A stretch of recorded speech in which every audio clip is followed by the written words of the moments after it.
Chapitre XX. Les lettres anonymes. Do not give d'alliance. Too much the Rhin, the strongest OATHS Arstro. To the fiery, the blood.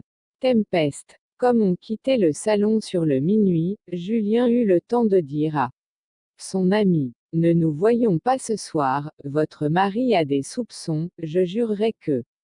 Cette grande lettre qu'il lisait en soupirant est une lettre anonyme. Par bonheur Julien se fermait à clé dans sa chambre. Madame de Rênal eut la folle idée que cet avertissement n'était qu'un prétexte pour ne pas la voir. Elle perdit la tête absolument, et à l'heure ordinaire vint à sa porte. Julien qui entendit du bruit dans le corridor souffla sa lampe. À l'instant, on faisait des efforts pour ouvrir sa porte. Était-ce Madame de Rênal? Était-ce un mari jaloux?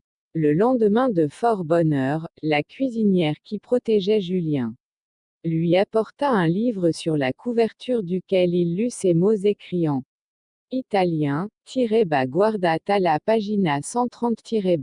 Julien frémit de l'imprudence, chercha la page 130 et y trouva, attachée, avec une épingle, la lettre suivante écrite à la hâte, baignée de larmes et sans la moindre orthographe. Ordinairement Madame de Rênal la mettait fort bien. Il fut touché de ce détail et oublia un peu l'imprudence effroyable. Tu n'as pas voulu me recevoir cette nuit. Il est des moments où je crois n'avoir jamais lu jusqu'au fond de ton âme. Tes regards m'effrayent. J'ai peur de toi. Grand Dieu, ne m'aurais-tu jamais aimé? En ce cas, que mon mari découvre nos amours, et qu'il m'enferme dans une éternelle prison, à la campagne, loin de mes enfants. Peut-être Dieu le veut. Ainsi, je mourrai bientôt, mais tu seras un monstre. Ne m'aimes-tu pas? Es-tu là de mes folies, de mes remords, impie? Veux-tu me perdre? Je t'en donne un moyen facile. Va, montre cette lettre dans tout Verrières, ou plutôt montre-la au seul monsieur Valenod. Dis-lui que je t'aime, mais non, ne prononce pas un tel blasphème. Dis-lui que je t'adore, que la vie n'a commencé pour moi que le jour où je t'ai vu, que dans les moments les plus fous de ma jeunesse, je n'avais jamais même rêvé le bonheur que je te dois, que je t'ai sacrifié ma vie, que je te sacrifie mon âme. Tu sais que je te sacrifie bien plus. Mais se connaît-il en sacrifice, cet homme? Dis-lui pour l'irriter, que je brave tous les méchants, et qu'il n'est plus au monde qu'un malheur pour moi, celui de voir changer le seul homme qui me retienne à la vie. Quel bonheur pour moi de la perdre, de l'offrir en sacrifice, et de ne plus craindre pour mes enfants. N'en doute pas, cher ami, s'il y a une lettre anonyme, elle vient de cet être Dieu qui, pendant 6 ans, m'a poursuivi de sa grosse voix, du récit de ses sauts à cheval, de sa fatuité, et de l'énumération éternelle de tous ses avantages. Y a-t-il une lettre anonyme? Méchant, voilà ce que je voulais discuter avec toi, mais non, tu as bien fait. Te serrant dans mes bras peut-être. Pour la dernière fois, jamais je n'aurais pu discuter froidement, comme je fais étant seul. De ce moment, notre bonheur ne sera plus aussi facile. Sera-ce une contrariété pour vous?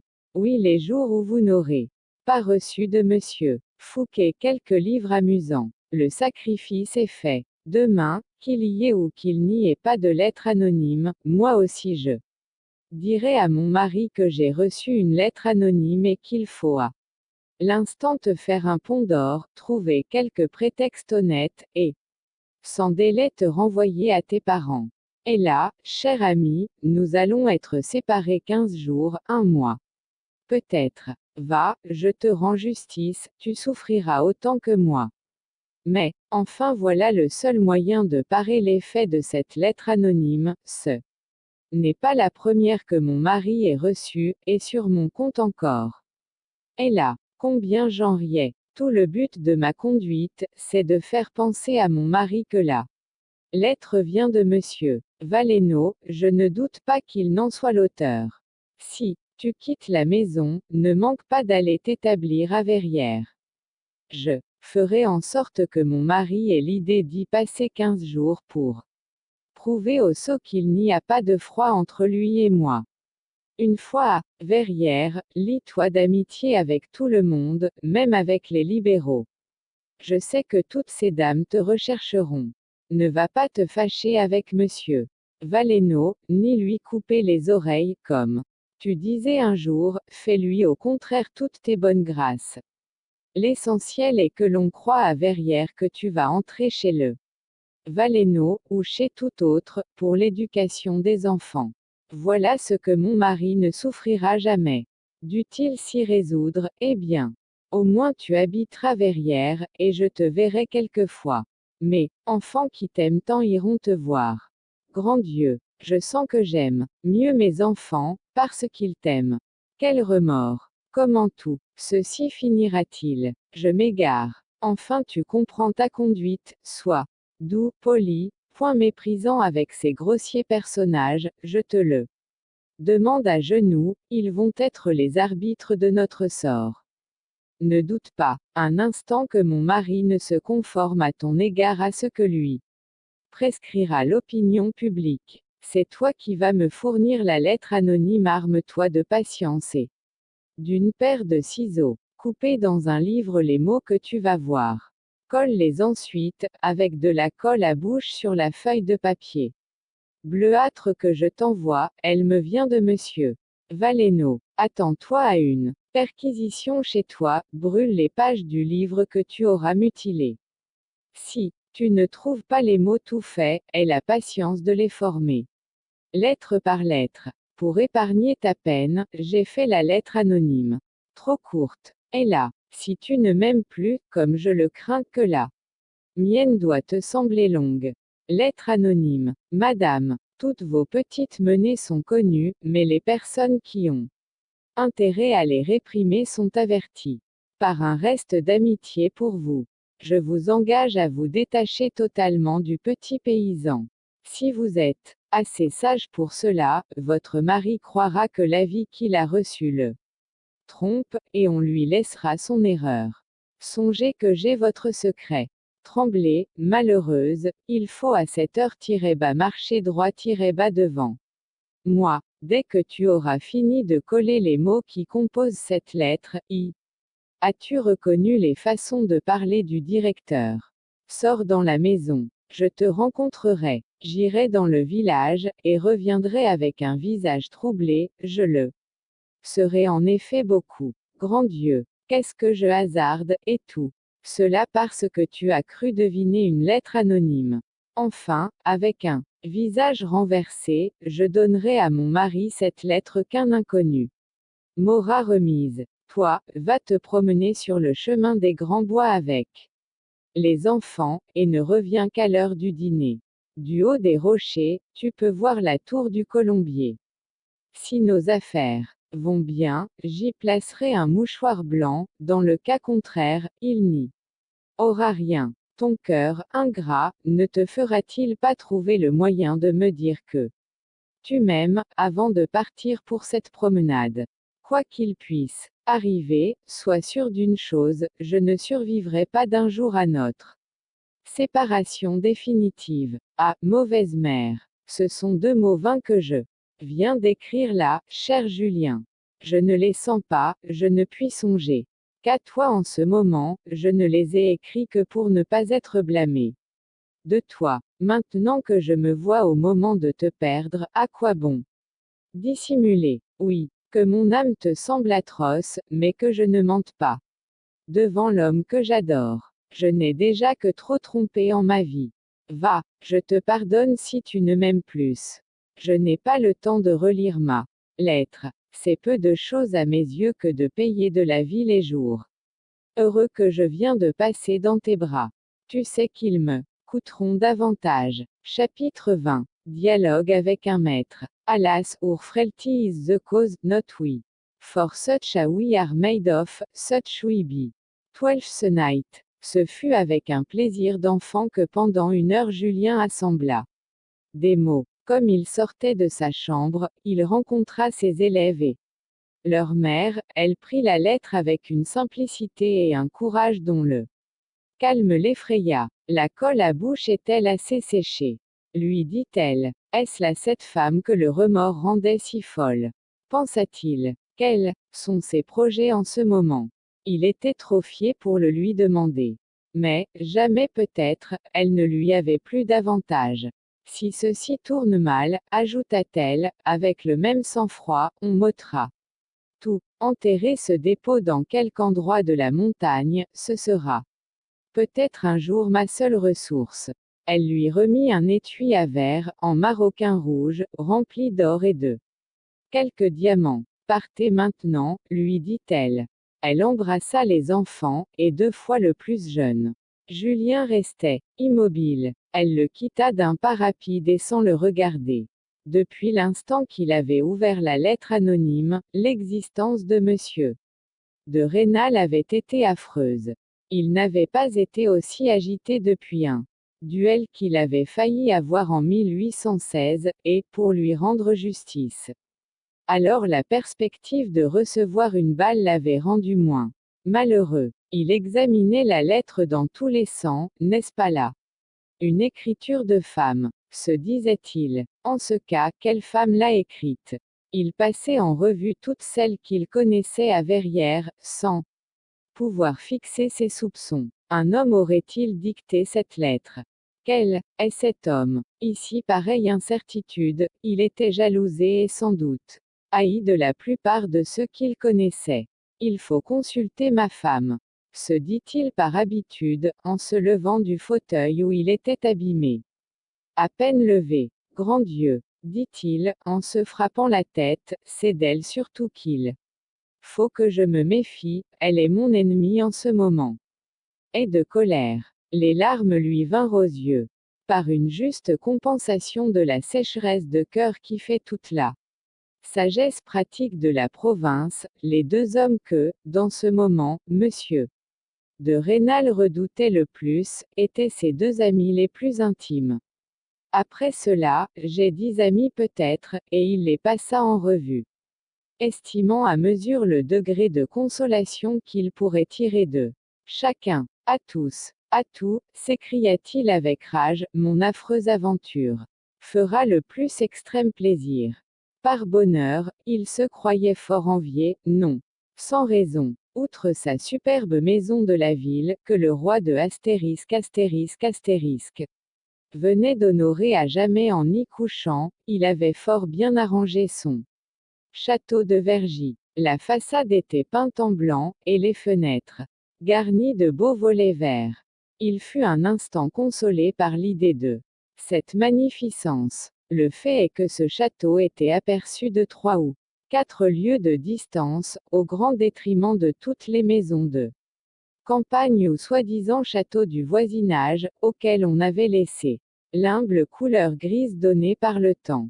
Monsieur de Rênal pouvait compter sur les larmes et la pitié d'un de ses amis, le marguillier de la paroisse, mais c'était un imbécile qui pleurait de tout. Cet homme était cependant sa seule ressource. Quel malheur est comparable au mien? S'écria-t-il avec rage. Quel isolement! Est-il possible, se disait cet homme, vraiment à plaindre, est-il possible que, dans mon infortune, je n'ai pas un ami à qui demander conseil, car ma raison s'égare, je le sens. Ah, Falco, ah, Ducrot, s'écria-t-il avec amertume. C'étaient les noms de 2 amis d'enfance qu'il avait éloignés par ses hauteurs en 1814. Il n'était pas noble, et il avait voulu changer le ton d'égalité sur lequel il vivait depuis l'enfance. L'un d'eux, Falco, homme d'esprit et de cœur, marchand de papier à Verrières, avait acheté une imprimerie dans le chef-lieu du département, et entrepris un journal. La congrégation avait résolu de le ruiner, son journal avait été condamné, son brevet d'imprimeur lui avait été retiré. Dans ces tristes circonstances, il essaya d'écrire à Monsieur de Rênal pour la première fois depuis 10 ans. Le maire de Verrières crut devoir répondre en vieux romain, si le ministre du roi me faisait l'honneur de me consulter, je lui dirais, ruiner sans pitié tous les imprimeurs de province et mettez l'imprimerie en monopole comme le tabac. Cette lettre, à un ami intime que tout Verrières admira dans le temps, Monsieur de Rênal. S'en rappelait les termes avec horreur. Qui m'eût dit qu'avec mon rang, ma fortune, mes croix, je le regretterai un jour. Ce fut dans ces transports de colère, tantôt contre lui-même, tantôt contre tout ce qui l'entourait, qu'il passa une nuit affreuse, mais par bonheur, il n'eut pas l'idée d'épier sa femme. Je suis accoutumé à Louise, se disait-il, elle sait toutes mes affaires. Je serai libre de me marier demain que je ne trouverai pas à la remplacer. Alors il se complaisait dans l'idée que sa femme était innocente, cette façon de voir ne le mettait pas dans la nécessité de montrer du caractère, et l'arrangeait bien mieux. Combien de femmes calomniées n'a-t-on pas vu? Mais quoi? S'écriait-il tout à coup en marchant d'un pas convulsif. Souffrirais-je comme si j'étais un homme de rien, un va-nu-pieds, qu'elle se moque de moi avec son amant? Faudra-t-il que tout Verrières fasse des gorges chaudes sur ma débonnaire-té?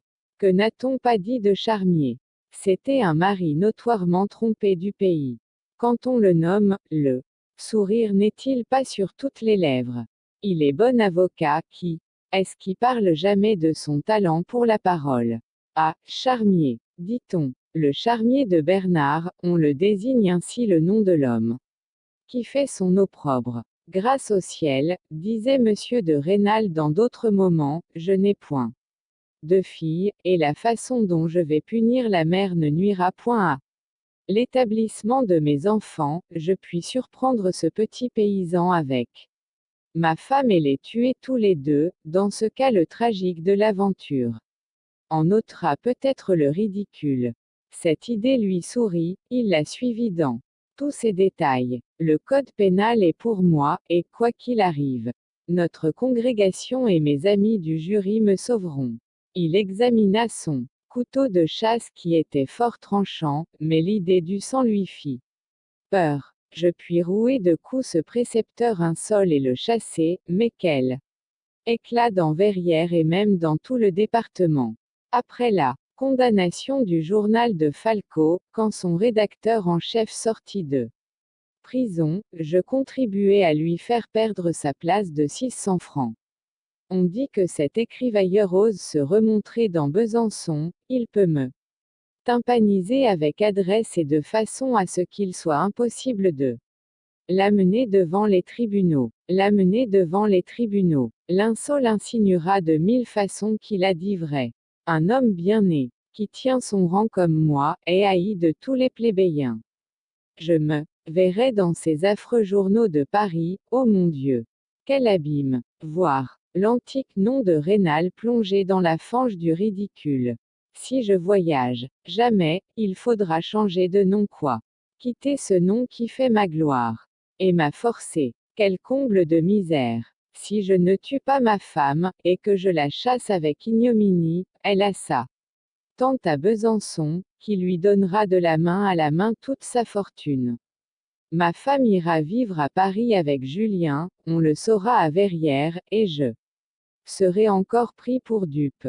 Cet homme malheureux s'aperçut alors à la pâleur de sa lampe que le jour commençait à paraître. Il alla chercher un peu d'air frais au jardin. En ce moment il était presque résolu à ne point faire d'éclat, par cette idée surtout qu'un éclat comblerait de joie ses bons amis de Verrières. La promenade au jardin le calma un peu. Non, s'écria-t-il, je ne me priverai point de ma femme, elle m'est trop utile. Il se figura avec horreur ce que serait sa maison sans sa femme. Il n'avait pour toute parente que la marquise de R, vieille, imbécile et méchante. Une idée d'un grand sang lui apparut, mais l'exécution demandait une force de caractère bien supérieure au peu que le pauvre homme en avait. Si je garde ma femme, se dit-il, je me connais, un jour, dans un moment où elle m'impatientera, je lui reprocherai sa faute. Elle est fière. Nous nous brouillerons, et tout cela arrivera avant qu'elle n'ait hérité de sa tante. Alors comme on se moquera de moi. Ma femme aime ses enfants, tout finira par leur revenir.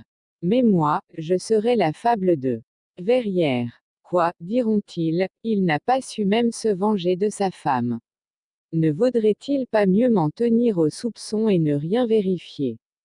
Ah, or je me lie les mains, je ne puis par la suite lui rien reprocher.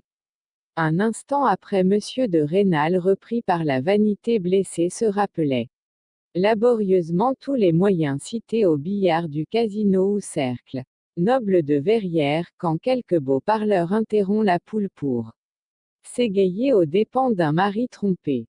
Combien, en cet instant, ces plaisanteries lui paraissaient cruelles. Dieu, que ma femme n'est-elle morte? Alors je serai inattaquable au ridicule. Que ne suis-je veuf? J'irai passer 6 mois à Paris dans les meilleures sociétés. Après ce moment de bonheur donné par l'idée du veuvage, son imagination en revint au moyen de s'assurer de la vérité. Répandrait-il à minuit, après que tout le monde serait couché, une légère couche de son devant la porte de la chambrée de Julien? Le lendemain matin, au jour, il verrait l'impression des pas.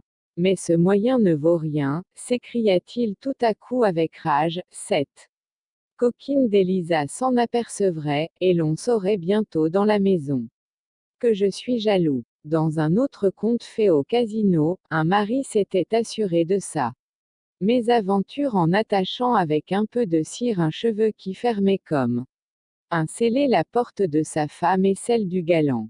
Après tant d'heures d'incertitude, ce moyen d'éclaircir son sort lui semblait décidément le meilleur, et il songeait à s'en servir, lorsque, au détour d'une allée, il rencontra cette femme qu'il eût voulu voir morte. Elle revenait du village. Elle était allée entendre la messe dans l'église de Vergy. Une tradition fort incertaine aux yeux du froid philosophe, mais à laquelle elle ajoutait foi, prétend que la petite église dont on se sert aujourd'hui était la chapelle du château du Sire de Vergy. Cette idée obséda Madame de Rênal tout le temps qu'elle comptait passer à prier dans cette église.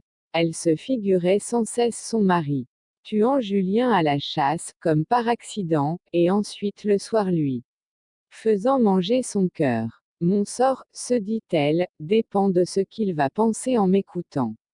Après ce quart d'heure fatal, peut-être ne trouverai-je plus l'occasion de lui parler. Ce n'est pas un être sage et dirigé par la raison. Je pourrais, alors, à l'aide de ma faible raison, prévoir ce qu'il fera ou dira. Lui décidera notre sort commun, il en a le pouvoir. Mais ce sort est dans mon habileté, dans l'art de diriger les idées de ce fantasque, que sa colère rend aveugle, et empêche de voir la moitié des choses. Grand Dieu, il me faut du talent, du sang-froid, où les prendre?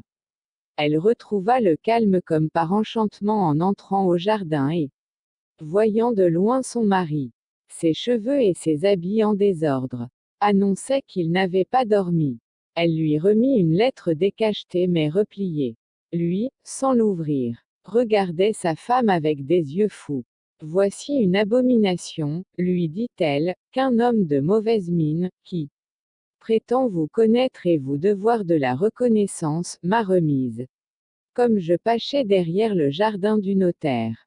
J'exige une chose de vous, c'est que vous renvoyiez à ses parents, et sans délai, ce monsieur Julien. Madame de Rênal se hâta de dire ce mot, peut-être un peu avant le moment, pour se débarrasser de l'affreuse perspective d'avoir à le dire.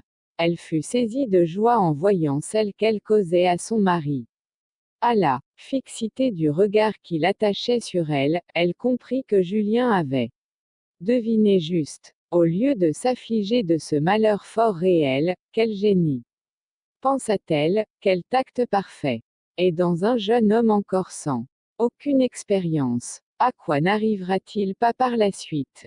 Et là, alors, ses succès feront qu'il m'oubliera. Ce petit acte d'admiration pour l'homme qu'elle adorait la remit tout à fait de son trouble. Elle s'applaudit de sa démarche. Je n'ai pas été indigne de Julien, dit-elle, avec une douce et intime volupté. Sans dire un mot, de peur de s'engager, monsieur de Rênal examinait la seconde lettre anonyme composée, si le lecteur s'en souvient, de mots imprimés, collés sur un papier tirant sur le bleu. On se moque de moi de toutes les façons, se disait monsieur de Rênal accablé de fatigue. Encore de nouvelles insultes à examiner, et toujours à cause de ma femme. Il fut sur le point de l'accabler des injures les plus grossières. La perspective de l'héritage de Besançon l'arrêta à grande peine. Dévoré du besoin de s'en prendre à quelque chose, il chiffonna le papier de cette seconde lettre anonyme, et se mit à se promener à grands pas. Il avait besoin de s'éloigner de sa femme. Quelques instants après, il revint auprès d'elle, et plus tranquille. Il s'agit de prendre un parti et de renvoyer Julien, lui dit-elle. Aussitôt, ce n'est après tout que le fils d'un ouvrier. Vous le dédommagerez par quelques écus, et d'ailleurs il est savant et trouvera facilement à se placer, par exemple chez monsieur Valenod ou chez le sous-préfet de Maugiron qui ont des enfants. Ainsi vous ne lui ferez point de tort. Vous parlez là comme une sotte que vous êtes, s'écria monsieur de Rênal d'une voix terrible. Quel bon sang peut-on espérer d'une femme? Jamais vous ne prêtez attention à ce qui est raisonnable, comment sauriez-vous quelque chose? Votre nonchalance, votre paresse ne vous donnent d'activité que pour la chasse aux papillons, être faible, et que nous sommes malheureux d'avoir dans nos familles. Madame de Rênal le laissait dire, et il dit longtemps, bas il passait sa colère bas, c'est le mot du pays.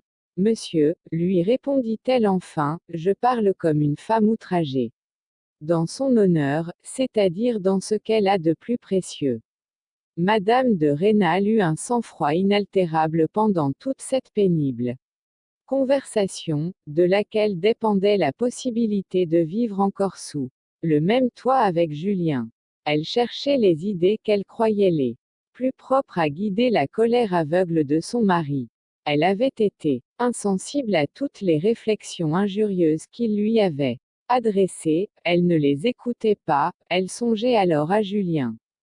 Sera-t-il content de moi, ce petit paysan que nous avons comblé de prévenances et même de cadeaux, peut être innocent, dit-elle enfin, mais il n'en est pas moins l'occasion du premier affront que je reçois. Monsieur, quand j'ai lu ce papier abominable, je me suis promis que lui ou moi sortirions de votre maison. Voulez-vous faire un esclandre pour me déshonorer, et vous aussi? Vous faites bouillir du lait à bien des gens dans Verrières. Il est vrai, on envie généralement l'état de prospérité ou la sagesse de votre administration a su placer vous, votre famille et la ville. Eh bien, je vais engager Julien à vous demander un congé pour aller passer un mois chez ce marchand de bois de la montagne, digne ami de ce petit ouvrier. Gardez-vous d'agir, reprit monsieur de Rênal avec assez de tranquillité. Ce que j'exige avant tout, c'est que vous ne lui parliez pas. Vous y mettriez de la colère, et me brouilleriez avec lui, vous savez combien ce petit monsieur est sur l'œil. Ce jeune homme n'a point de tact, reprit madame de Rênal, il peut être savant, vous vous y connaissez, mais ce n'est au fond qu'un véritable paysan. Pour moi, je n'en ai jamais eu bonne idée depuis qu'il a refusé d'épouser Élisa, c'était une fortune assurée, et cela sous prétexte que quelquefois, en secret, elle fait des visites à monsieur Valenod. Ah, dit monsieur de Rênal, élevant le sourcil d'une façon démesurée, quoi? Julien vous a dit cela? Non, pas précisément, il m'a toujours parlé de la vocation qui l'appelle au saint ministère, mais croyez-moi, la première vocation pour ces petites gens, c'est d'avoir du pain. Il me faisait assez entendre qu'il n'ignorait pas ces visites secrètes. Et moi, je les ignorais, s'écria monsieur de Rênal reprenant toute sa fureur, et pesant sur les mots. Il se passe chez moi des choses que j'ignore. Comment? Il y a eu quelque chose entre Élisa et Valenod. Et C'est de l'histoire ancienne, mon cher ami, dit madame de Rênal en riant, et peut-être il ne s'est point passé de mal. C'était dans le temps que votre bon ami Valenod n'aurait pas été fâché que l'on pensa dans Verrières qu'il s'établissait entre lui et moi un petit amour tout platonique. J'ai eu cette idée une fois, s'écria monsieur de Rênal se frappant la tête avec fureur, et marchant de découverte en découverte, et vous ne m'en avez rien dit. Fallait-il brouiller deux amis pour une petite bouffée de vanité de notre cher directeur? Où est la femme de la société à laquelle il n'a pas adressé quelques lettres extrêmement spirituelles et même un peu galantes? Il vous aurait écrit. Il écrit beaucoup. Montrez-moi ces lettres à l'instant, je l'ordonne, et monsieur de Rênal se grandit de 6 pieds. Je m'en garderai bien, lui répondit-on avec une douceur qui allait presque jusqu'à la nonchalance, je vous les montrerai un jour quand vous serez plus sage. À l'instant même, morbleu! S'écria monsieur de Rênal ivre de colère, et, cependant plus heureux qu'il ne l'avait été depuis 12 heures. Me jurez-vous, dit madame de Rênal fort gravement, de n'avoir jamais de querelle avec le directeur du dépôt au sujet de ces lettres? Querelle ou non, je puis lui ôter les enfants trouvés, mais, continua-t-il avec fureur, je veux ces lettres à l'instant. Où sont-elles? Dans un tiroir de mon secrétaire, mais certes, je ne vous en donnerai pas la clé. Je saurais le briser, s'écria-t-il, en courant vers la chambre de sa femme. Il brisa, en effet, avec un pal de fer un précieux secrétaire d'acajou ronceux venu de Paris, qu'il frottait souvent avec le pan de son habit quand il croyait y apercevoir quelques taches. Madame de Rênal avait monté en courant les 120 marches du Colombier. Elle attachait le coin d'un mouchoir blanc à l'un des barreaux de fer de la petite fenêtre. Elle était la plus heureuse des femmes. Les larmes aux yeux, elle regardait vers les grands bois de la montagne. Sans doute, se disait-elle, de dessous un de ces êtres touffus, Julien épie. Ce signal heureux. Longtemps elle prêta l'oreille, ensuite elle maudit le bruit monotone des cigales et le chant des oiseaux. Sans ce bruit importun, un cri de joie, parti des grandes roches, aurait pu arriver. Jusqu'ici, son œil avide dévorait cette pente immense de verdure sombre et unie comme un pré que forme le sommet des arbres. Comment n'a-t-il pas l'esprit, se dit-elle tout attendrie d'inventer quelque signal pour me dire que son bonheur est égal au mien?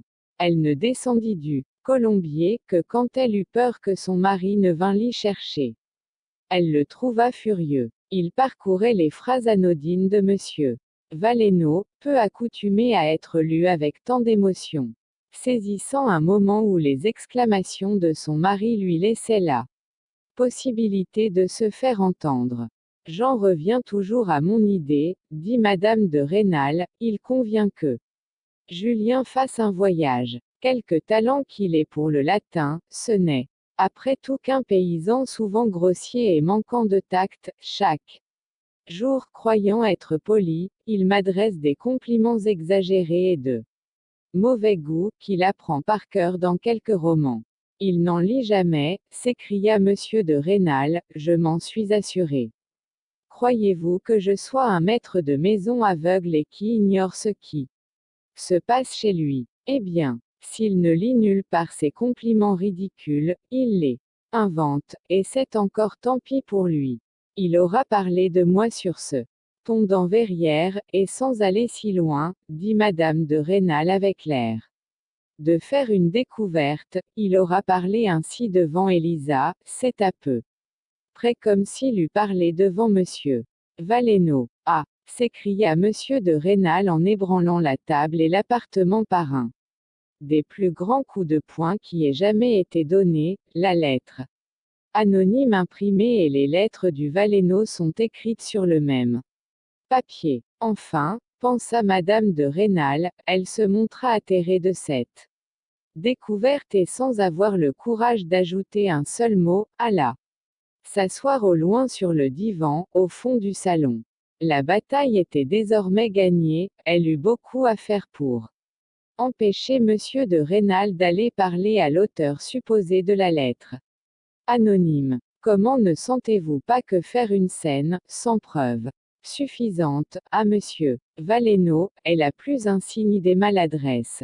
Vous êtes envié, monsieur, à qui la faute? À vos talents, votre sage administration, vos bâtisses pleines de goût, la dot que je vous ai apportée, et surtout l'héritage considérable que nous pouvons espérer de ma bonne tante, héritage dont on exagère infiniment l'importance, on fait de vous le premier personnage de Verrières. Vous oubliez la naissance, dit Monsieur de Rênal, en souriant un peu. Vous êtes l'un des gentilshommes les plus distingués de la province. Reprit avec empressement Madame de Rênal, si le roi était libre et pouvait rendre justice à la naissance, vous figureriez sans doute à la chambre des pairs, etc. Et c'est dans cette position magnifique que vous voulez donner à l'envie un fait à commenter. Parler à Monsieur Valenod de sa lettre anonyme, c'est proclamer dans tout Verrières, que dis-je, dans Besançon, dans toute la province, que ce petit bourgeois, admis imprudemment peut-être à l'intimité-bas d'un Rênal-bas, a trouvé le moyen de l'offenser. Quand ces lettres que vous venez de surprendre prouveraient que j'ai répondu à l'amour de Monsieur Valenod, vous devriez me tuer, je l'aurais mérité 100 fois, mais non pas lui. Témoignez de la colère. Songez que tous vos voisins n'attendent qu'un prétexte pour se venger de votre supériorité. Songez qu'en 1816 vous avez contribué à certaines arrestations. Cet homme réfugié sur son toit. Je songe que vous n'avez ni égard, ni amitié pour moi, s'écria Monsieur de Rênal, avec toute l'amertume que réveillait un tel souvenir, et je n'ai pas été père. Je pense, mon ami, reprit en souriant Madame de Rênal, que je serai plus riche que vous, que je suis votre compagne depuis 12 ans, et qu'à tous ces titres, je dois avoir voix au chapitre, et surtout dans l'affaire d'aujourd'hui. Si vous me préférez un monsieur Julien, ajouta-t-elle, avec un dépit mal déguisé, je suis prête à aller passer un hiver chez ma tante. Ce mot fut dit bas avec bonheur bas. Il y avait une fermeté qui cherche à s'environner de politesse, il décida Monsieur de Rênal. Mais, suivant l'habitude de la province, il parla encore pendant longtemps, revint sur tous les arguments, sa femme le laissait dire, il y avait encore de la colère dans son accent. Enfin 2 heures de bavardage inutile épuisèrent les forces d'un homme qui avait subi un accès de colère de toute une nuit. Il fixa la ligne de conduite qu'il allait suivre envers Monsieur Valenod, Julien et même Élisa. Une ou deux fois, durant cette grande scène, Madame de Rênal fut sur le point d'éprouver quelque sympathie pour le malheur fort réel de cet homme qui pendant 12 ans avait été son ami. Mais les vraies passions sont égoïstes. D'ailleurs elle attendait à chaque instant l'aveu de la lettre anonyme qu'il avait reçue la veille, et cet aveu ne vint point. Il manquait à la sûreté de Madame de Rênal de connaître les idées qu'on avait pu suggérer à l'homme duquel son sort dépendait. Car, en province, les maris sont maîtres de l'opinion. Un mari qui se plaint se couvre de ridicule, chose tous les jours moins dangereuse en France, mais sa femme, s'il ne lui donne pas d'argent, tombe à l'état d'ouvrière à 15 sols par journée, et encore les bonnes âmes se font-elles un scrupule de l'employé. Une odalisque du sérail peut à toute force aimer le sultan, il est tout-puissant, elle n'a aucun espoir de lui dérober son autorité par une suite de petites finesses. La vengeance du maître est terrible. Sanglante, mais militaire, généreuse, un coup de poignard finit tout. C'est à coup de mépris public qu'un mari tue sa femme au XIXe siècle. C'est en lui fermant tous les salons. Le sentiment du danger fut vivement éveillé chez Madame de Rênal, à son retour chez elle, elle fut choquée du désordre où elle trouva ça. chambre. Les serrures de tous ces jolis petits coffres avaient été brisées, plusieurs feuilles de parquet étaient soulevées. Il eût été sans pitié pour moi, se dit-elle. Gâter ainsi ce parquet en bois de couleur qu'il aime tant, quand un de ses enfants y entre avec des souliers humides, il devient rouge de colère. Le voilà gâté à jamais. La vue de cette violence éloigna rapidement les derniers reproches qu'elle se faisait pour sa trop rapide victoire. Un peu avant la cloche du dîner, Julien rentra avec les enfants. Au dessert, quand les domestiques se furent retirés, Madame de Rênal lui dit fort sèchement: vous m'avez témoigné le désir d'aller passer une quinzaine de jours à Verrières. Monsieur de Rênal veut bien vous accorder un congé. Vous pouvez partir quand bon vous semblera. Mais pour que les enfants ne perdent pas leur temps, chaque jour on vous enverra leur thème, que vous corrigerez. Certainement, ajouta monsieur de Rênal, d'un ton fort aigre, je ne vous accorderai pas plus d'une semaine. Julien trouva sur sa physionomie l'inquiétude d'un homme profondément tourmenté. Il ne s'est pas encore arrêté à un parti, dit-il à son ami, pendant un instant de solitude qu'ils eurent au salon. Madame de Rênal lui conta rapidement tout ce qu'elle avait fait depuis le matin. À cette nuit les détails, ajouta-t-elle en riant. Perversité de femme, pensa Julien. Quel plaisir, quel instinct les porte à nous tromper. Je vous trouve à la fois éclairé et aveuglé par votre amour, lui dit-il avec quelque froideur. Votre conduite d'aujourd'hui est admirable, mais y a-t-il de la prudence à essayer de nous voir ce soir? Cette maison est pavée d'ennemis, songez à la haine passionnée qu'Élisa a pour moi. Cette haine ressemble beaucoup à de l'indifférence passionnée que vous auriez pour moi. Même indifférent, je dois vous sauver d'un péril où je vous ai plongé. Si le hasard veut que monsieur de Rênal parle à Élisa, d'un mot elle peut tout lui apprendre. Pourquoi ne se cacherait-il pas près de ma chambre, bien armé? Quoi? Pas même du courage, dit madame de Rênal, avec toute la hauteur d'une fille noble. Je ne m'abaisserai jamais à parler de mon courage, dit froidement Julien, c'est une bassesse. Que le monde juge sur les faits. Mais, ajouta-t-il en lui prenant la main, vous ne concevez pas combien je vous suis attaché, et quelle est ma joie de pouvoir prendre congé de vous avant cette cruelle absence. Chapitre 21. Façon d'agir en 1830. La parole a été donnée à l'homme pour cacher sa pensée. R.P.M.A.M.A.G.R.I.D.A. À peine arrivé à Verrières, Julien se reprocha son injustice envers madame de Rênal. Je l'aurais méprisée comme une femmelette, si par faiblesse elle avait manqué sa scène avec monsieur de Rênal. Elle s'en tire comme un diplomate, et je sympathise avec le vaincu qui est mon ennemi. Il y a, dans mon fait petitesse bourgeoise, ma vanité est choquée, parce que monsieur de Rênal est un homme illustre et vaste corporation à laquelle j'ai l'honneur d'appartenir. Je ne suis qu'un sot.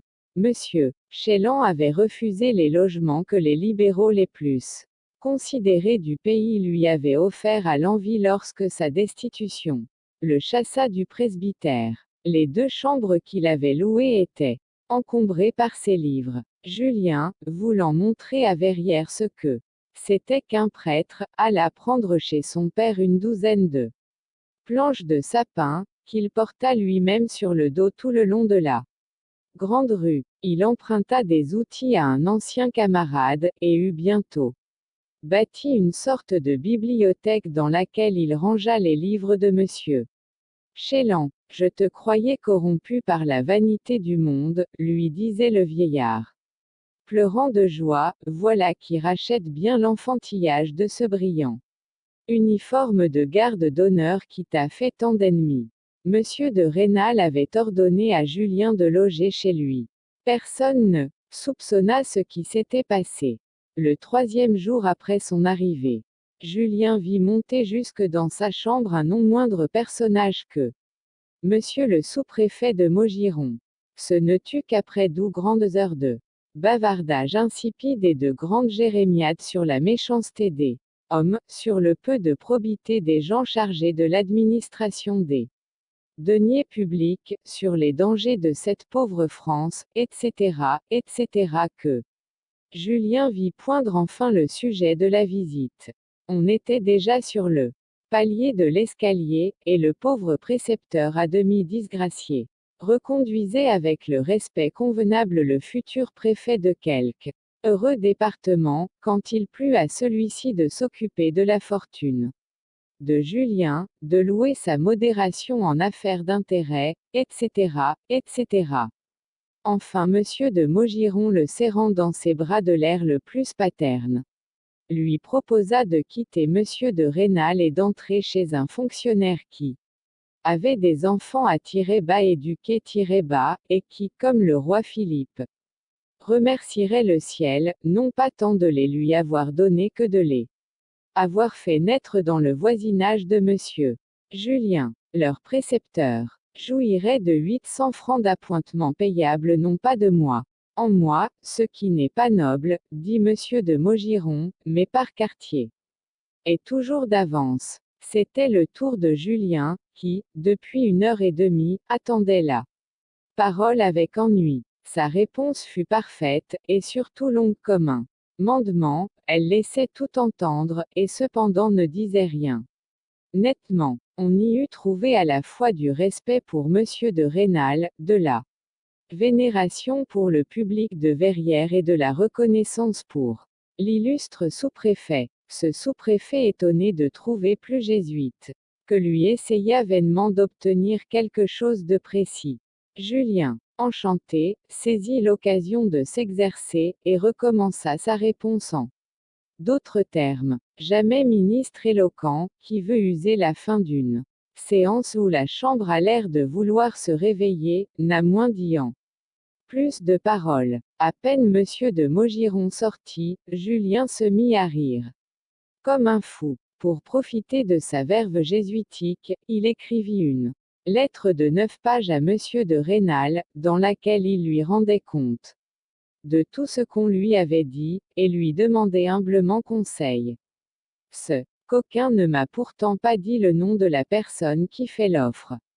Ce sera monsieur Valenod qui voit dans mon exil à Verrières l'effet de sa lettre anonyme. Sa dépêche expédiée, Julien, comptant comme un chasseur qui, à 6 heures du matin, par un beau jour d'automne, débouche dans une plaine abondante en gibier, sortit pour aller demander conseil à monsieur Chélan. Mais avant d'arriver chez le bon curé, le ciel qui voulait lui ménager des jouissances, jeta sous ses pas monsieur Valenod, auquel il ne cacha point que son cœur était déchiré, un pauvre garçon comme lui se devait tout entier à la vocation que le ciel avait placée dans son cœur, mais la vocation n'était pas tout dans ce bas monde.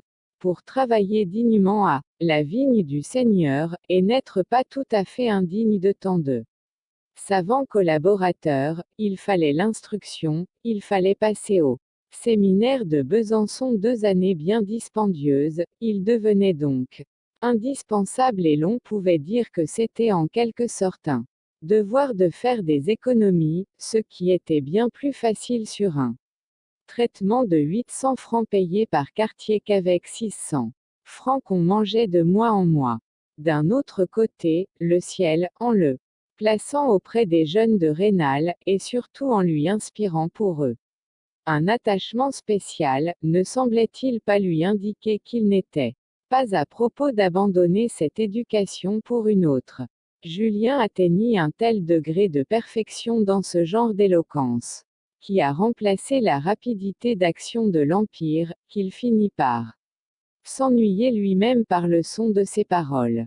En rentrant, il trouva un valet de monsieur Valenod, en grande livrée, qui le cherchait dans toute la ville, avec un billet d'invitation à dîner pour le même jour. Jamais Julien n'était allé chez cet homme, quelques jours seulement. Auparavant il ne songeait qu'au moyen de lui donner une volée de coups de bâton sans se faire une affaire en police correctionnelle. Quoique le dîner ne fût indiqué que pour 1 heure, Julien trouva plus respectueux de se présenter dès 12h30 dans le cabinet de travail de monsieur le directeur du dépôt. Il le trouva étalant son importance au milieu d'une foule de cartons. Ses gros favoris noirs, son énorme quantité de cheveux, son bonnet grec placé de travers sur le haut de la tête, sa pipe immense, ses pantoufles brodées, les grosses chaînes d'or croisées en toussant sur sa poitrine et tout cet appareil d'un financier de province, qui se croit homme à bonne fortune, n'imposait point à Julien. Il n'en pensait que plus au coup de bâton qu'il lui devait. Il demanda l'honneur d'être présenté à Madame Valenod. Elle était à sa toilette et ne pouvait recevoir. Par compensation, il eut l'avantage d'assister à celle de monsieur le directeur du dépôt. On passa ensuite chez Madame Valenod, qui lui présenta ses enfants les larmes aux yeux. Cette dame, l'une des plus considérables de Verrières, avait une grosse figure d'homme, à laquelle elle avait mis du rouge pour cette grande cérémonie.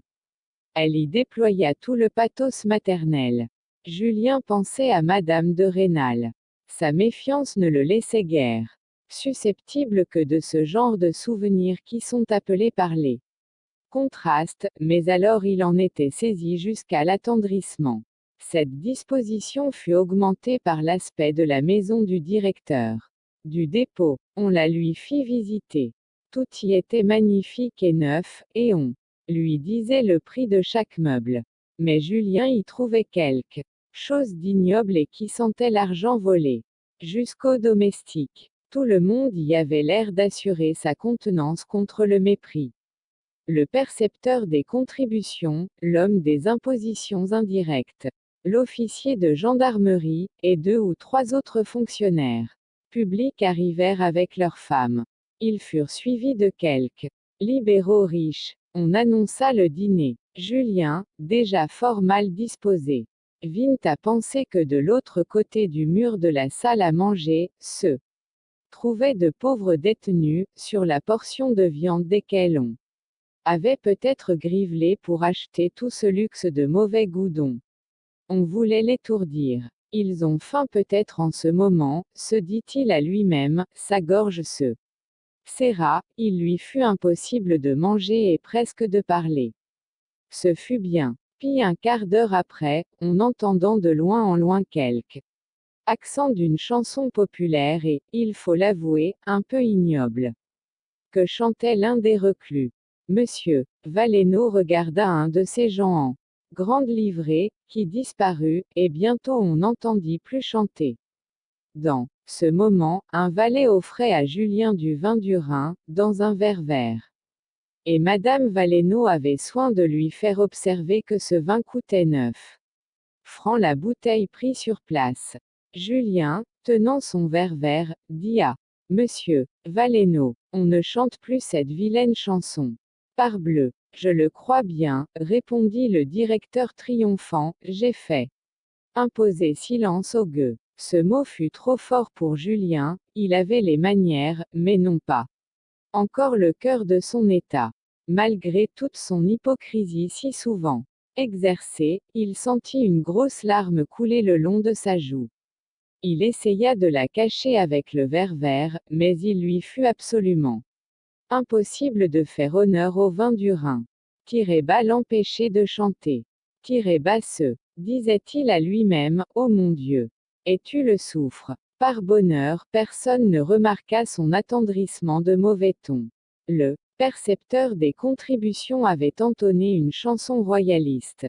Pendant le tapage du refrain, chanté en chœur, voilà donc, se disait la conscience de Julien, la sale fortune à laquelle tu parviendras, et tu n'en jouiras qu'à cette condition et en pareille compagnie. Tu auras peut-être une place de 20 000 francs, mais il faudra que, pendant que tu te gorges de viande, tu empêches de chanter le pauvre prisonnier, tu donneras à dîner avec l'argent que tu auras volé sur sa misérable pitance, et pendant ton dîner il sera encore plus malheureux, ô Napoléon, qu'il était doux de ton temps de monter à la Fortune par les dangers d'une bataille, mais augmenter lâchement la douleur du misérable. J'avoue que la faiblesse, dont Julien fait preuve dans ce monologue, me donne une pauvre opinion de lui. Il serait digne d'être le collègue de ces conspirateurs en gants jaunes, qui prétendent changer toute la manière d'être d'un grand pays, et ne veulent pas avoir à se reprocher la plus petite égratignure. Julien fut violemment rappelé à son rôle. Ce n'était pas pour rêver et ne rien dire qu'on l'avait invité à dîner en si bonne compagnie. Un fabricant de toiles peintes retiré, membre correspondant de l'Académie de Besançon et de celle d'Uzès, lui adressa la parole, d'un bout de la table à l'autre, pour lui demander si ce que l'on disait généralement de ces progrès étonnants dans l'étude du Nouveau Testament était vrai. Un silence profond s'établit tout à coup, un Nouveau Testament latin se rencontra comme par enchantement dans les mains du savant membre de deux académies. Sur la réponse de Julien, une demi-phrase latine fut lue au hasard. Il récita, sa mémoire se trouva fidèle, et ce prodige fut admiré avec toute la bruyante énergie de la fin d'un dîner. Julien regardait la figure enluminée des dames, plusieurs n'étaient pas mal. Il avait distingué la femme du percepteur beau chanteur. J'ai honte, en vérité, de parler si longtemps latin devant ces dames, dit-il en la regardant. Si monsieur Rubigno, c'était le membre des deux académies, a la bonté de lire au hasard une phrase latine, au lieu de répondre en suivant le texte latin, j'essayerai de le traduire. Impromptu. Cette seconde épreuve mit le comble à sa gloire. Il y avait là plusieurs libéraux riches, mais heureux pères d'enfants, susceptibles d'obtenir des bourses, et en cette qualité subitement convertis depuis la dernière mission. Malgré ce trait de fine politique, jamais monsieur de Rênal n'avait voulu les recevoir chez lui. Ces braves gens qui ne connaissait Julien que de réputation et pour l'avoir vu à cheval le jour de l'entrée du roi de *** étaient ses plus bruyants admirateurs. Quand ces sots se lasseront-ils d'écouter ce style biblique, auquel ils ne comprennent rien, pensait-il, mais au contraire ce style les amusait. Par son étrangeté, ils en riaient.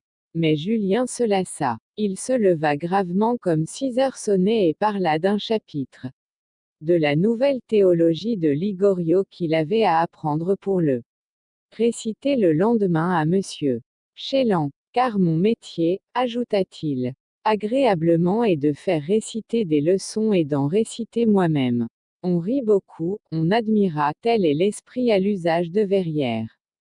Julien était déjà debout, tout le monde se leva malgré le décorum, tel est l'empire du génie. Madame Valenod le retint encore un quart d'heure, il fallait bien qu'il entendît les enfants réciter leur catéchisme, ils firent les plus drôles de contusions, dont lui seul s'aperçut.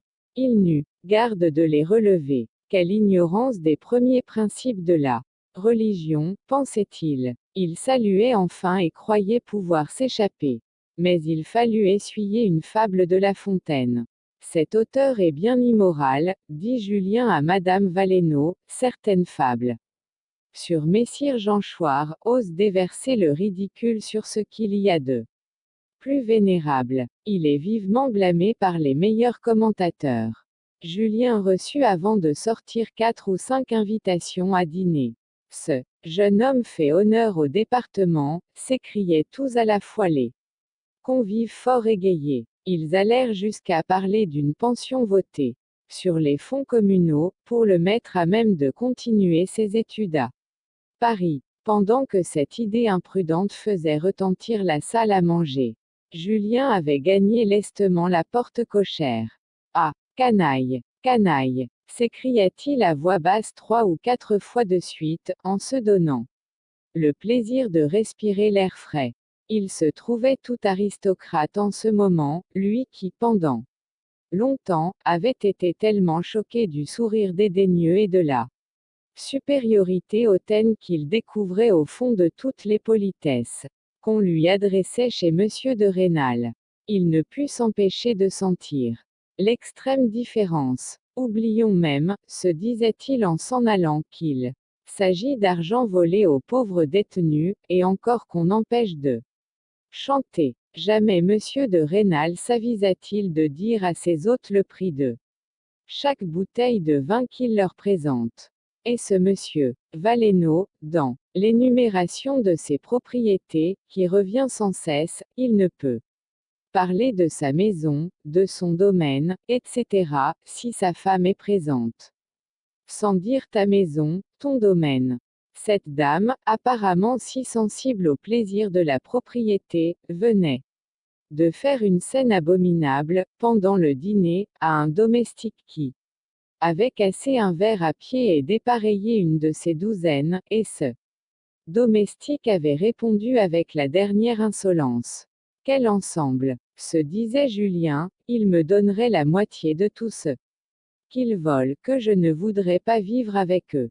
Un beau jour, je me trahirais, je ne pourrais retenir l'expression du dédain qu'ils m'inspirent. Il fallut cependant, d'après les ordres de Madame de Rênal, assister à plusieurs dîners du même genre. Julien fut à la mode, on lui pardonnait son habit de garde d'honneur, ou plutôt cette imprudence était la cause véritable de ses succès. Bientôt il ne fut plus question d'Enverrières que de voir qui l'emporterait dans la lutte pour obtenir le savant jeune homme, de monsieur de Rênal, ou du directeur du dépôt.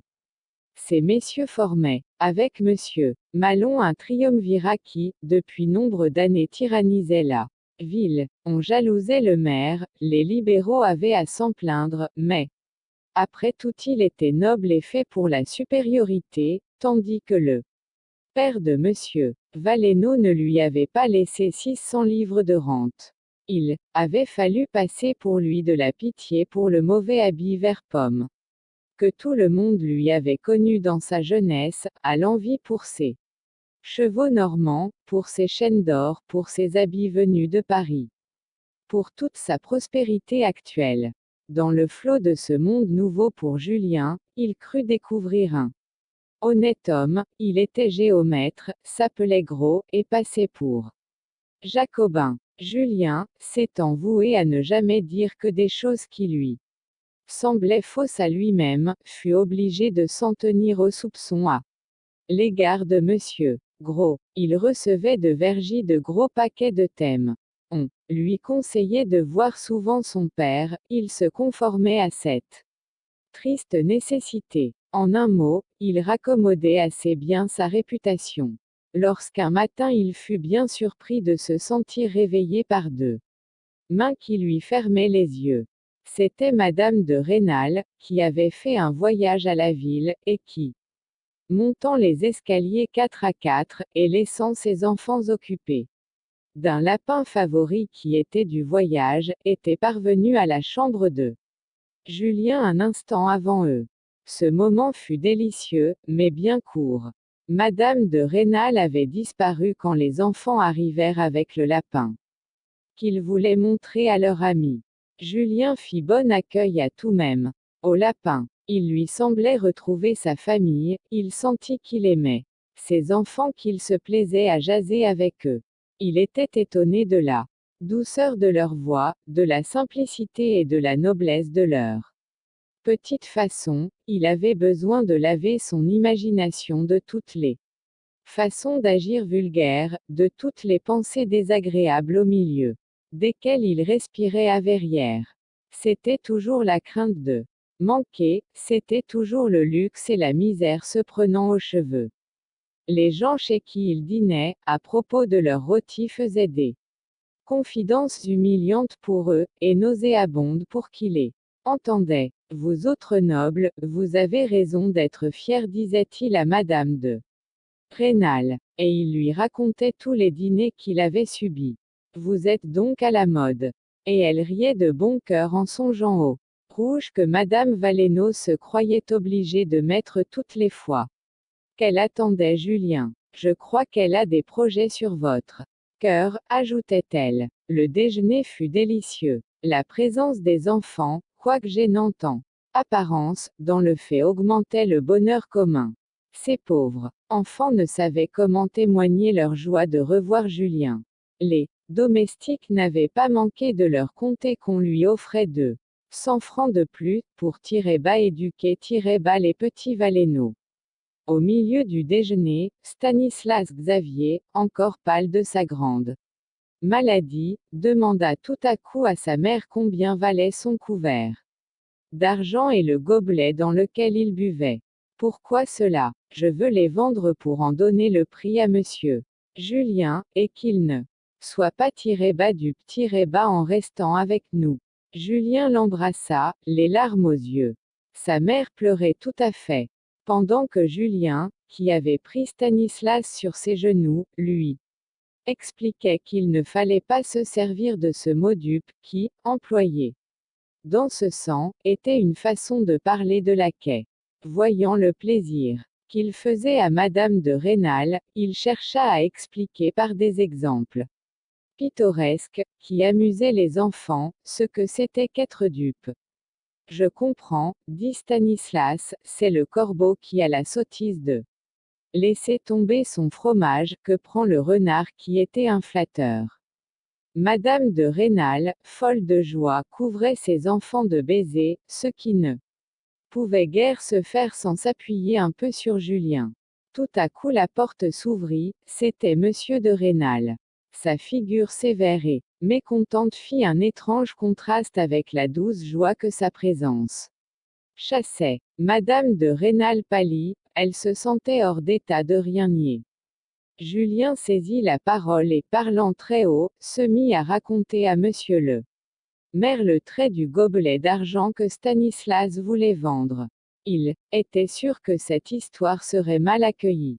D'abord monsieur de Rênal fronçait le sourcil par bonne habitude au seul nom d'argent. La mention de ce métal, disait-il, est toujours une préface à quelque mandat tiré sur ma bourse. Mais ici il y avait plus qu'intérêt d'argent, il y avait augmentation de soupçons. L'air de bonheur qui animait sa famille en son absence n'était pas fait pour arranger les choses, auprès d'un homme dominé par une vanité aussi chatouilleuse. Comme sa femme lui vantait la manière remplie de grâce et d'esprit avec laquelle Julien donnait des idées nouvelles à ses élèves. Oui, oui, je le sais, il me rend odieux à mes enfants, il lui est bien aisé d'être pour eux 100 fois plus aimable que moi qui, au fond suis le maître. Tout tendant ce siècle à jeter de l'odieux sur l'autorité. Bas légitime bas. Pauvre France. Madame de Rênal ne s'arrêta point à examiner les nuances de l'accueil que lui faisait son mari. Elle venait d'entrevoir la possibilité de passer 12 heures avec Julien. Elle avait une foule d'emplettes à faire à la ville, et déclara qu'elle voulait absolument aller dîner au bas cabaret bas. Quoi que pût dire ou faire son mari, elle tint à son idée. Les enfants étaient ravis de ce seul mot cabaret, que prononce avec tant de plaisir la pruderie moderne. Monsieur de Rênal laissa sa femme dans la première boutique de nouveautés où elle entra pour aller faire quelques visites. Il revint plus morose que le matin, il était convaincu que toute la ville s'occupait de lui et de Julien. À la vérité, personne ne lui avait encore laissé soupçonner la partie offensante des propos du public. Ce qu'on avait redit à monsieur le maire avait trait uniquement à savoir si Julien resterait chez lui avec 600 francs, ou accepterait les 800 francs offerts par monsieur le directeur du dépôt. Ce directeur, qui rencontra monsieur de Rênal dans le Monde, lui bas bâtit froid bas. Cette conduite n'était pas sans habileté, il y a peu d'étourderies en province, les sensations y sont si rares qu'on les coule à fond. Monsieur Valénaux était ce qu'on appelle, à 100 lieues de Paris, un bas faro bas. C'est une espèce d'un naturel effronté et grossier. Son existence triomphante, depuis 1815, avait renforcé ses belles dispositions. Il régnait, pour ainsi dire, à Verrières, sous les ordres de monsieur de Rênal.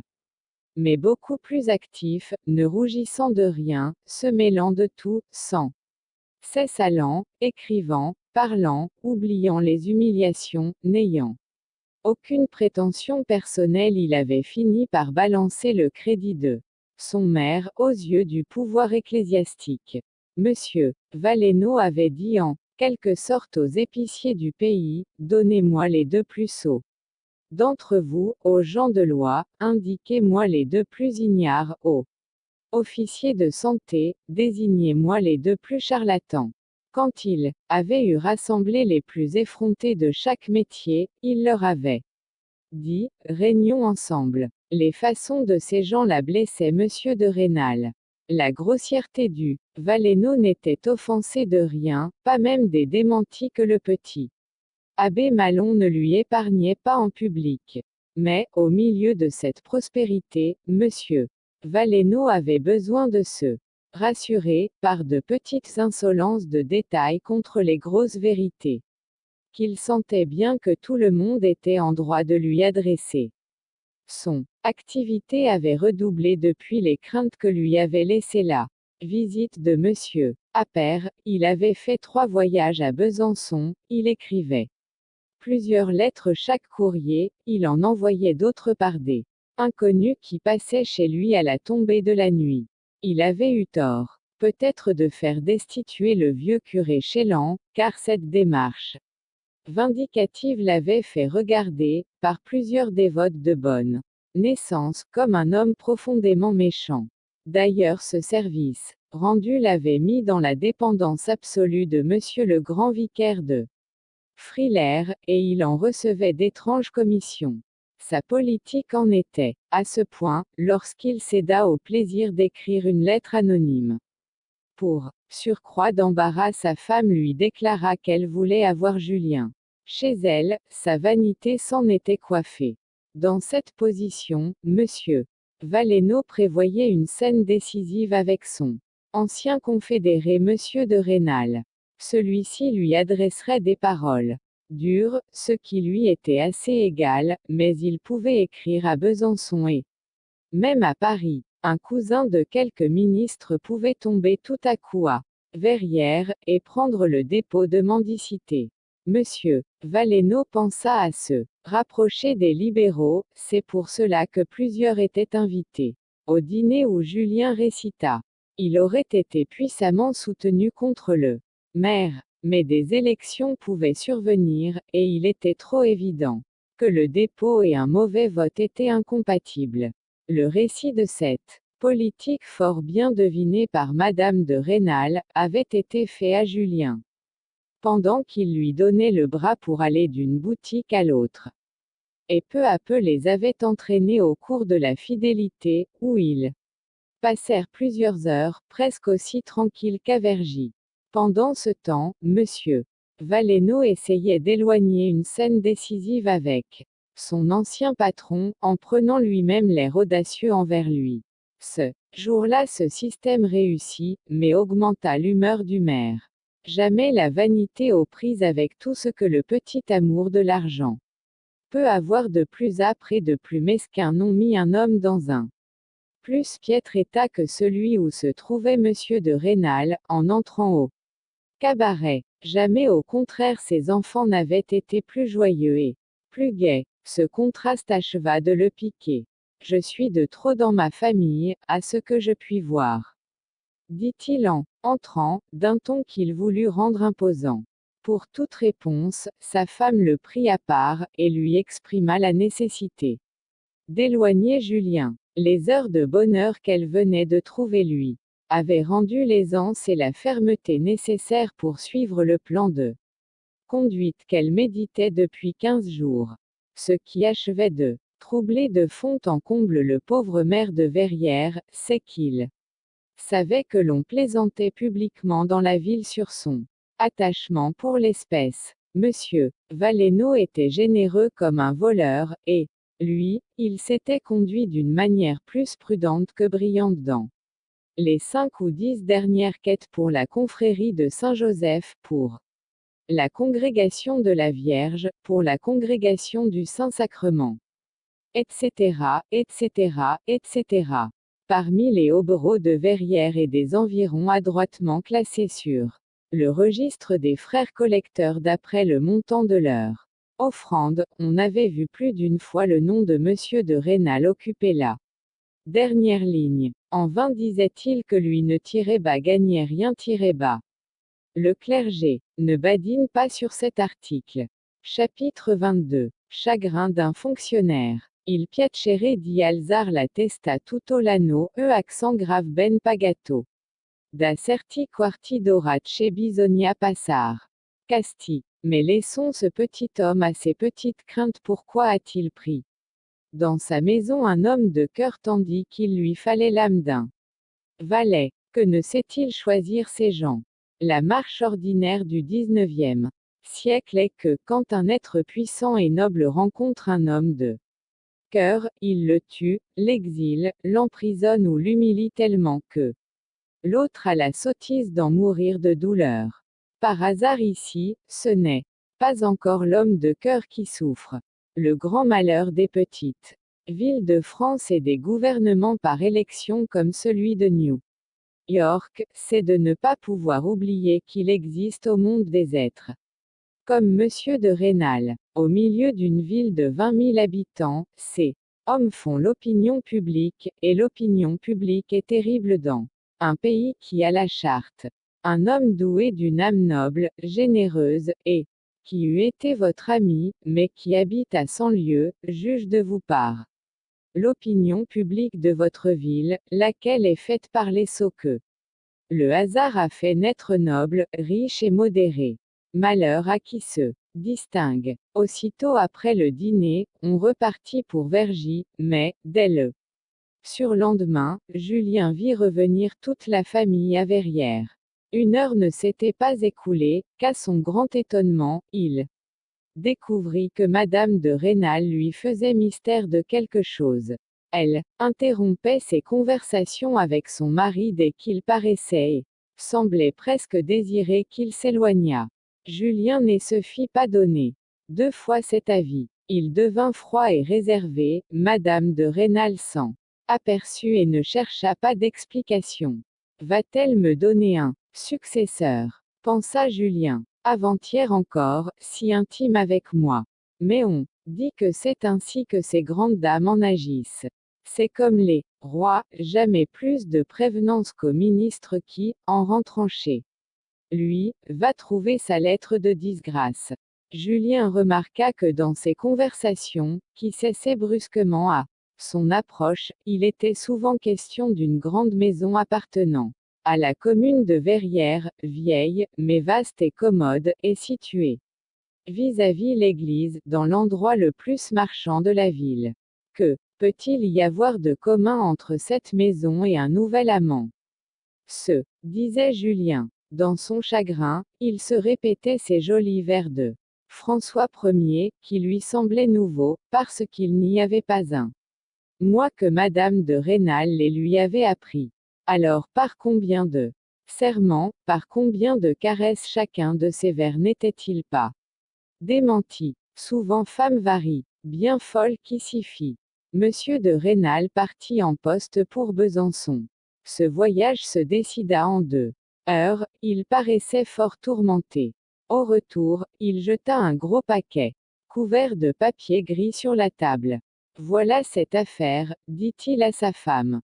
1 heure après, Julien vit l'afficheur qui emportait ce gros paquet, il le suivit avec empressement. Je vais savoir le secret au premier coin de rue. Il attendait, impatient, derrière l'afficheur qui, avec son gros pinceau, barbouillait le dos de l'affiche. À peine fut-elle en place que la curiosité de Julien y vit l'annonce fort détaillée de la location aux enchères publiques de cette grande et vieille maison, dont le nom revenait si souvent dans les conversations de Monsieur de Rênal avec sa femme. L'adjudication du bail était annoncée pour le lendemain à 2 heures en la salle de la commune, à l'extinction du troisième feu. Julien fut fort désappointé, il trouvait bien le délai un peu court. Comment tous les concurrents auraient-ils le temps d'être avertis? Mais du reste, cette affiche, qui était datée de 15 jours auparavant et qu'il relut tout entière en 3 endroits différents, ne lui apprenait rien. Il alla visiter la maison à louer. Le portier, ne le voyant pas approcher, disait mystérieusement à un voisin. Bah, bah, peine perdue, monsieur, Maslon lui a promis qu'il l'aura pour 300 francs, et comme le maire regimbait, il a été mandé à l'évêché par monsieur le grand vicaire de Frilair. L'arrivée de Julien eut l'air de déranger beaucoup les deux amis qui n'ajoutèrent plus un mot. Julien ne manqua pas l'adjudication du bail. Il y avait foule dans une salle mal éclairée, mais tout le monde se toisait d'une façon singulière. Tous les yeux étaient fixés sur une table, où Julien aperçut, dans un plat d'étain, 3 petits bouts de bougie allumés. L'huissier criait, tirez bas 300 francs, messieurs. Tirez bas 300 francs. C'est trop fort, dit un homme, à voix basse, à son voisin. Et Julien était entre deux. Elle en vaut plus de 800. Je veux couvrir cette enchère. C'est cracher en l'air. Que gagneras-tu à te mettre à dos, monsieur Maslon, monsieur Valenod, l'évêque, son terrible grand vicaire de Frilair, et toute la clique. 320 francs, dit l'autre en criant. Vilaine bête, répliqua son voisin. Et voilà justement un espion du maire, ajouta-t-il, en montrant Julien. Julien se retourna vivement pour punir ce propos, mais les deux francs-comtois ne faisaient plus aucune attention à lui. Leur sang-froid lui rendit le sien. En ce moment, le dernier bout de bougie s'éteignit. Et la voix traînante de l'huissier adjugeait la maison, pour 9 ans, à monsieur de Saint-Giraud, chef de bureau à la préfecture de ****, et pour 330 francs. Dès que le maire fut sorti de la salle, les propos commencèrent.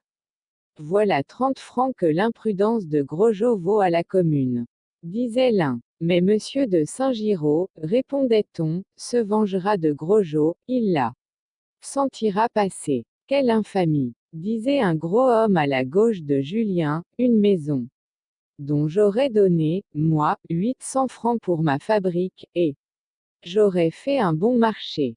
Bah, lui répondait un jeune fabricant libéral, monsieur de Saint-Giraud. N'est-il pas de la congrégation? Ces 4 enfants n'ont-ils pas des bourses? Le pauvre homme. Il faut que la commune de Verrières lui fasse un supplément de traitement de 500 francs, voilà tout. Et dire que le maire n'a pas pu l'empêcher. Remarquez un troisième. Car il est ultra, lui, à la bonne heure, mais il ne vole pas. Il ne vole pas. Reprit un autre, non, c'est Pigeon qui vole. Tout cela entre dans une grande bourse commune, et tout se partage au bout de l'an. Mais voilà ce petit Sorel, allons-nous-en. Julien rentra de très mauvaise humeur, il trouva madame de Rênal fort triste. Vous venez de l'adjudication, lui dit-elle. Oui, madame, où j'ai eu l'honneur de passer pour l'espion de monsieur le maire. S'il m'avait cru, il eût fait un voyage. À ce moment, monsieur de Rênal parut, il était fort sombre.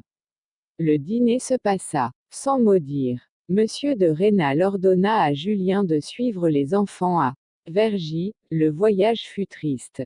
Madame de Rênal consolait son mari. Vous devriez y être accoutumé, mon ami.